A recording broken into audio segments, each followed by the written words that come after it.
तो दोस्तों कल है एकादशी का व्रत, जो कि भादो मास का कृष्ण पक्ष का ये एकादशी का व्रत होगा कल। तो चलिए जानते हैं एकादशी के व्रत के बारे में कि कल हमें किस तरह से व्रत रखना चाहिए और परसों व्रत का पारण किस तरह से करना चाहिए। तो चलिए बने रहिएगा इस वीडियो में। और आज आप लोगों के लिए कोई ब्लॉग वीडियो लेकर के नहीं आए हैं, तो बस एकादशी का नियम आप लोगों को बताते हैं कि कल कैसे व्रत रखना है और पारण कैसे करना है। तो राधे राधे दोस्तों, कैसे हैं आप सभी? उम्मीद करते हैं आप सब एकदम बढ़िया होंगे, मज़े में होंगे, खुश होंगे और हम भी अच्छे हैं। तो चलिए वीडियो में आगे बने रहिएगा और चलिए जानते हैं एकादशी के व्रत का नियम की।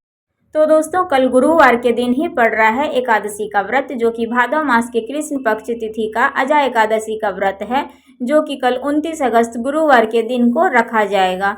और ये कृष्ण पक्ष तिथि की एकादशी है, बाकी शुक्ल पक्ष तिथि का एकादशी एक और आएगा। तो एक महीने में 2 एकादशी होता है, एक कृष्ण पक्ष की, एक शुक्ल पक्ष की। तो ये पहली तिथि की एकादशी है, जो कि कल स्टार्ट होगा 29 अगस्त को सुबह 1:19 से शुरू होगा, 30 अगस्त को 1:37 तक समाप्त हो जाएगा।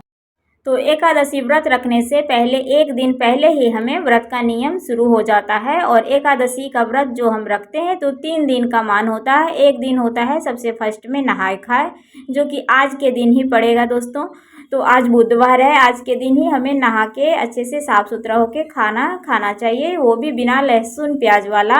और एकादशी व्रत करने से पहले और व्रत के पारण के दिन भी हमें मसूर की दाल, बैगन, मूली ये सब नहीं खाना चाहिए।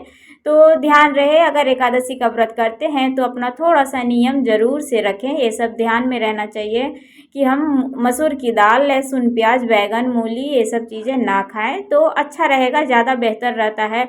और अगर जिनके पास संभव नहीं है तो वो खा भी लेते हैं, और या जो नहीं जानते हैं, लेकिन अगर जान के, सोच के, समझ के अगर खाया जाए तो फिर अच्छा नहीं है, क्योंकि व्रत का नियम हमें पूर्ण लाभ से मिले तो अच्छा रहता है।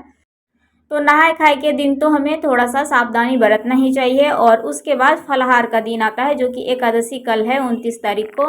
तो कल जो हम व्रत रखेंगे, सबसे फर्स्ट में सुबह सुबह भगवान को नहा करके पूजा अर्चना करके विष्णु भगवान का पूजा करते हैं एकादशी व्रत करके। और जो नहीं करते हैं वो भी रोटी ही खा सकते हैं। रोटी खाने से भी बहुत ही अच्छा रहता है एकादशी के दिन। बहुत लोग नहीं मानते हैं, खा लेते हैं, और उतना संभव भी नहीं हो सकता है कि बनाने का, तो खा लेते हैं, लेकिन रोटी खाते हैं तो ज़्यादा बेहतर रहता है, अच्छा रहता है। तो एकादशी का व्रत जिस दिन हम करते हैं उस दिन हमें फलाहार पर पूरा रहना चाहिए। और बहुत लोग एक टाइम भी व्रत का फलाहार करते हैं, जो कि रात में करते हैं। और अगर आपसे संभव नहीं हो पा रहा है, नहीं रख पा रहे हैं, तो दिन में भी फलाहार कर सकते हैं। और अगर रह सकते हैं तो फिर आप रात में ही फलाहार करें और दिन भर चाय शरबत पीकर रह सकते हैं। कुछ दांत से काट कर नहीं खाना चाहिए हमें दिन में, रात में खा सकते हैं। शाम को भगवान की पूजा करके, शाम दे के, दीपक दिया बाती जला के घर में, या मंदिर है तो मंदिर जा करके उसके बाद हम फलाहार बना करके, जो भी अपना संभव हो बना करके वो खा सकते हैं।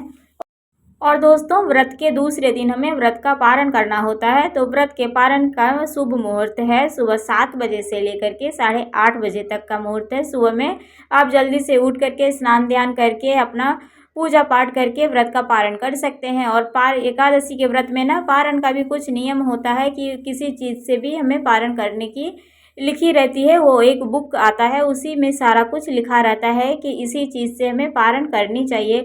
लेकिन अगर उतना किसी के पास संभव नहीं है तो आप तुलसी का दल से या गुड़ से इन सभी से पारण कर सकते हैं, या गंगा जल है तो उन सभी से पारण कर सकते हैं। ये एकदम सिंपल सा है, इतना सा तो सभी के घर में सामान होता है, तो इन सभी से ही पारण कर लीजिए। और ध्यान रहे कि दूसरे दिन, व्रत के दूसरे दिन, पारण के दिन भी हमें लहसुन प्याज, मसूर की दाल, बैगन, मूली वगैरह नहीं खानी चाहिए।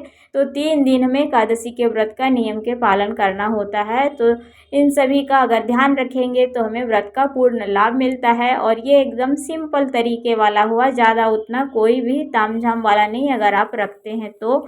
और व्रत के पारण के दिन अगर आपसे संभव है तो नहाने के बाद, पूजा पाठ करने के बाद आप कुछ पंडित के लिए सीधा निकाल दें। जैसे जो भी आप खाते हैं, आटा हो गया, चावल हो गया, दाल हो गया, आलू हो गया, थोड़ा सा हल्दी, थोड़ा सा नमक, नहीं ज़्यादा तो बस थोड़ा थोड़ा सा भी निकाल करके ब्राह्मण को दे दें।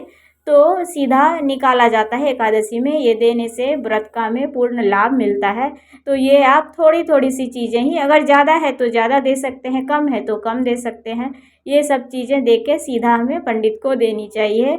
उसके बाद हमें व्रत का पालन करना चाहिए। तो दोस्तों, कैसी लगी हमारी ये वीडियो? अगर आप लोगों को हमारी जानकारी थोड़ी सी भी अच्छी लगी हो तो वीडियो को लाइक शेयर सब्सक्राइब कमेंट जरूर करिएगा। मिलते हैं, बाय बाय, राधे राधे।